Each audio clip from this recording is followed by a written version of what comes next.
Tutulong po si dating Pangulong Rodrigo Duterte sa pagtatanggol sa kanyang anak na si Vice President Sara Duterte sa mga kasong legal na haharapin nito sa susunod na taon. Kabilang na po ang 3 impeachment complaints. Ito po ang kinumpirma ni Vice President Sara Duterte. Anya, pinayagan niya makibahagi sa pagbuo ng depensa kasamang kanyang mga abogado dahil tinanggihan niya ang tulong pinansyal mula sa kanyang ama para sa kanyang mga problemang legal. Sinabi ito ni VP Sara kasama ang kanyang ama sa isang taunang gift-giving sa Bangkal, Davao City kahapon. Magiging isa sa mga abogado si dating Pangulong Duterte para sa lahat ng mga kaso at kasalukuyan itong naghahanda ng mga dokumento sa Integrated Bar of the Philippines o ang IBP. 3 impeachment complaints po ang isinampa laban kay VP Sara.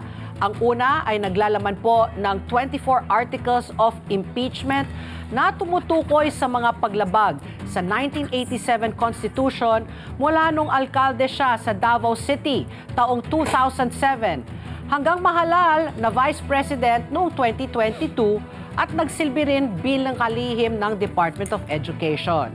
Isinampa ng progresibong grupo ng Bagong Alyansang Makabayan ang pangalawang reklamo na naglalayong papananugutin si Duterte VP Sara sa umano'y maling paggamit ng confidential funds at sa umano'y pagtataksil sa tiwala ng publiko dahil sa pagtanggi nito makipagtulungan sa Kongreso sa kanilang mga investigasyon. Isinampa naman po ng mga religious leader at abogado ang pangatlong reklamo noong nakaraang linggo na tumutukoy sa maling paggamit ng daang-daang milyong piso ng kanyang confidential funds, kabilang pa nung siya'y kalihim ng DepEd. Nananatiling kumpiyansa si Vice President Sara sa kanyang depensa dahil hindi siya lumabag sa anumang batas. Ngunit inaamin niya na hindi siya sigurado sa aspeto ng politika ng kanyang mga problemang legal. Ayon po sa Article 11 ng 1987 Constitution, maaring tanggalin sa pwesto ang Pangulo, Vice President, mga mahistrado ng Korte Suprema, mga miyembro ng Constitutional Commissions at ang Ombudsman sa pamamagitan ng impeachment kung mapatunayan silang lumabag sa konstitusyon, pagtataksil, panunuhol at iba pang mabibigat na krimen. Isinampa ang mga reklamo sa House of Representatives na nagsisilbing mga taga-usig sa mga impeachment proceedings.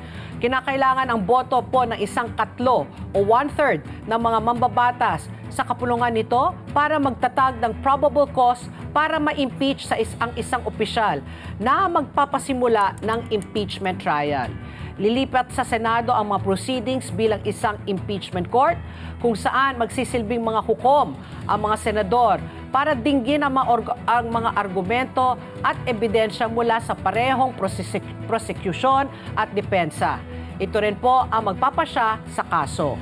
Kinakailangan po ang boto ng 2/3 o 2/3 ng mga miyembro nito para mapatunayang nagkasala ang isang impeach na opisyal. At let's get together.